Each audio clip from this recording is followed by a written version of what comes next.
আল্লাহ পাক বলতেছেন উল ইন্নাল মাউতাল্লাযী তাফিরুনা মিনহু ফাইন্নাহু মুলাকিকুম, নিশ্চয় মৃত্যু, যে মৃত্যু থেকে তোমরা পলায়ন করো, এই মৃত্যু একদিন তোমাদেরকে সাক্ষাৎ করবেই। জোরে বলুন সুবহানাল্লাহ।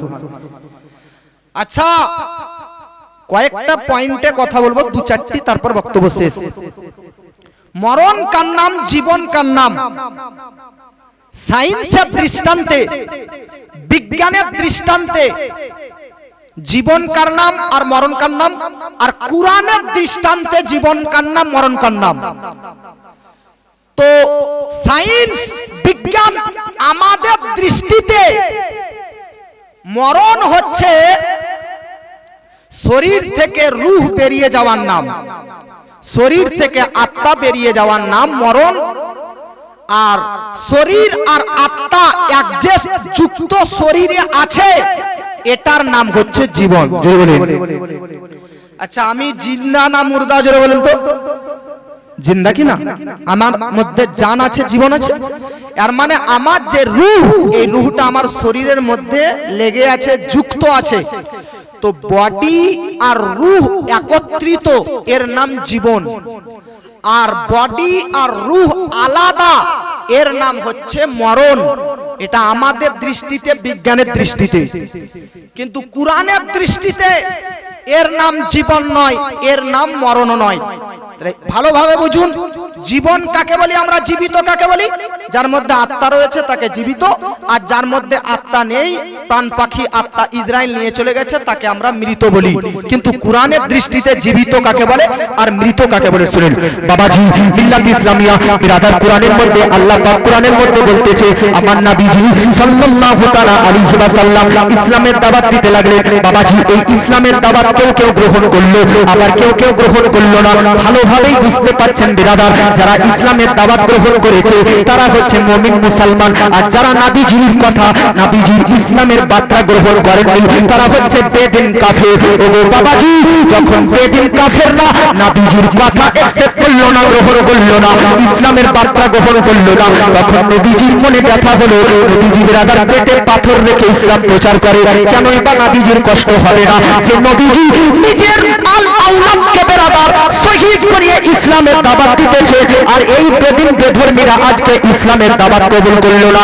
এই জন্য নবীজির দুঃখ, টেনশন ঘটেছে, কষ্ট হতেছে। তাই আমার আল্লাহ পাক বলতেছে, নবীকে সান্ত্বনা দিতেছে, ইন্নাকা লা তুসমিউল মাউতা, হাবিব গো, তাবিব গো, আপনি টেনশন করিয়েন না, যে আবু জেহেল, আবু লাহাব, বেধর্মী কাফেররা যারা আপনার ইসলাম ধর্ম গ্রহণ করলো না, এদের কথাতে আপনি দুঃখ আঘাত পাবেন না। এরা সবাই একা একজন হচ্ছে মরা।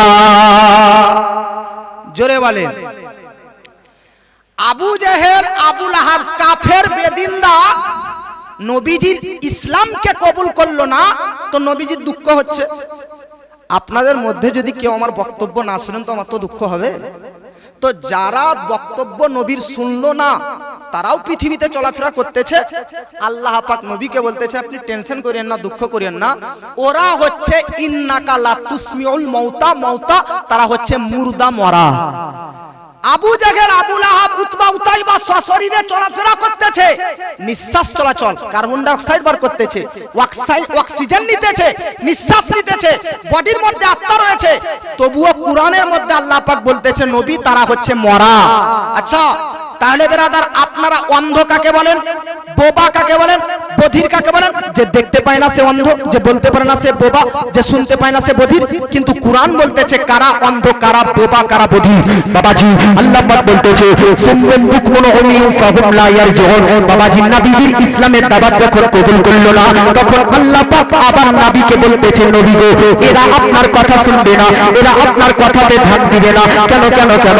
তার কারণ হচ্ছে এরা অন্ধ, এরা হচ্ছে বোবা, এরা হচ্ছে বধির। জোরে বলেন সুবহানাল্লাহ। আবু জেহেল, আবু লাহাবরা নবীর কথা গ্রহণ করলো না, তো আবার আল্লাহ পাক বলতেছে, নবী টেনশন করিও না, এরা হচ্ছে বোবা, এরা অন্ধ, এরা বধির। ভাই, আবু জেহেল, আবু লাহাব, উতবা, উতাইবা, বেদিন বেধর্মীরা কথা বলতে পারছে, শুনতে পাচ্ছে, দেখতে পাচ্ছে, চলাফেরা করতেছে, নিঃশ্বাস নিতেছে, কিন্তু কুরআন বলতেছে এরা মুর্দা, মরা, এরা অন্ধ, এরা বধির, এরা বোবা। ব্যাপারটা কি? তো আল্লাহর কুরআন বলতে বলতেছে মুমিন বান্দা আরেকটুকু কোরআনটা পড়। তো আরেকটুকু কোরআন পড়তে লাগলাম, পড়তে পড়তে পড়তে কারবালা পর্যন্ত পৌঁছে গেলাম, বদর পর্যন্ত পৌঁছে গেলাম, হুনাইন পর্যন্ত পৌঁছে গেলাম। ইসলামের জন্য কিছু মুসলিমরা যুদ্ধ করতে গিয়ে যখন শরীর একদিকে করে দিয়েছে, মাথা একদিকে করে দিয়েছে, হাত একদিকে, পা একদিকে, শরীরের প্রত্যেকটি অঙ্গ প্রত্যঙ্গ আলাদা আলাদা ভিন্ন চূর্ণ বিচূর্ণ হয়ে গেছে। এখন মানুষরা দেখে বলতেছে দেখো এরা তো হচ্ছে মুর্দা, এরা হচ্ছে মরা। কারণ বেরাদার এদের শরীর এক জায়গাতে, এদের মাথা এক জায়গাতে। স্বাভাবিক পাহাড়িতে যদি বডি থাকে আর মাথা রামপুরহাট হসপিটালে থাকে তো আপনি বেরাদার বলবেন যে মুর্দা। ঠিক বেরাদার কারবালাতে হুসেনের বডি আর মাথা দিমাশকে, তো লোকেরা বলতেছে দেখো মুর্দা মরা।